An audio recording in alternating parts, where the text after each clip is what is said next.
The band at Blackpool Tower Ballroom played on as two burly doormen ordered a badly behaved couple off the crowded dance floor. Overhead chandeliers glittered and gilded plasterwork glowed.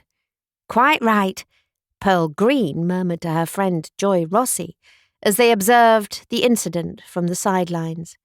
"There was too much funny business and not enough fox-trotting for my liking." His hands were all over her, with evident distaste. Sylvia Ellis joined Pearl and Joy at their table. "Did you recognise the culprits?" she asked, above the swell of the saxophones and clarinets. Pearl was all ears. "No, who was it?" "Only Fred Salter and an ARP ambulance driver from the White Swan first aid post." Careful not to crease her royal blue satin skirt, Sylvia perched prettily on the chair next to Joy's. She ought to know better. Over by the exit, Salter continued to kick up a fuss, while on the stage a singer in a purple dress came to the microphone to croon the words of Paper Doll, a lachrymose song about a boy who had lost his sweetheart. "I don't know this one." Preferring to ignore the fracas, Joy tapped out the rhythm with her fingertips and concentrated on the colourful swirl of dresses and the graceful moves of the dancers closest to her. "It's a new Mills Brothers number." Pearl's attention was still fixated on the entertaining antics at the exit. The silly idiot will get himself banned if he's not careful. Yep, the doorman isn't standing any nonsense.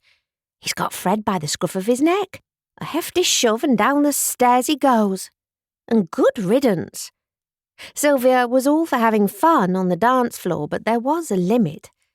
Besides, Salter, who worked on the assembly line at the Vickers Armstrong aircraft factory, was notorious for regularly pawing his way through the waltz and quick-step.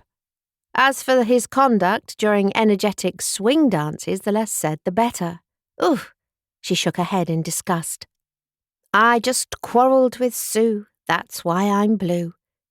The singer's sweet voice was loaded with regret as she delivered the chorus line, and the couples on the floor continued to sway and turn. "Let's hope the next one is more cheerful." Once the excitement had passed, Pearl's gaze wandered to the 5 members of the band, dressed to impress in white dinner jackets, black trousers, red cummerbunds, and bow ties, and the svelte singer in the strapless amethyst dress. Sure enough, the musicians segued into a lively jive number, and before Pearl knew it, she was swept onto the floor by none other than Errol Jackson. "Howdy, Miss Pearl, how you doing?" The GI sergeant seized her right hand, then swung her into a space close to the stage. "Errol, where did you spring from?" Pearl was pleased to see her regular dance partner. This man knew how to jitterbug and jive like there was no tomorrow. Here he was, swinging her out and pulling her back in again, leading her into an underarm turn, smooth as you like. "I've been here before," he informed her in his attractive southern drawl. "I was drinking with the guys over by the bar."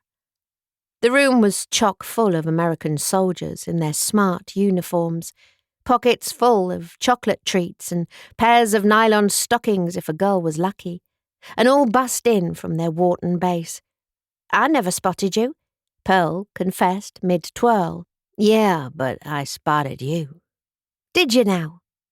She threw in a few low kicks and a shoulder shimmy. "Phew, it's warm tonight."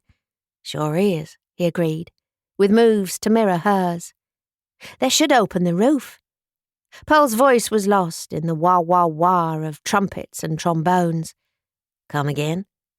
"Nothing, it doesn't matter." Time to shake her hips and swivel her feet. Errol cottoned on. "You mean this roof opens? For real?" He looked up at the frescoes high above their heads, depicting medieval maidens playing lutes and floating on clouds. "The whole thing?"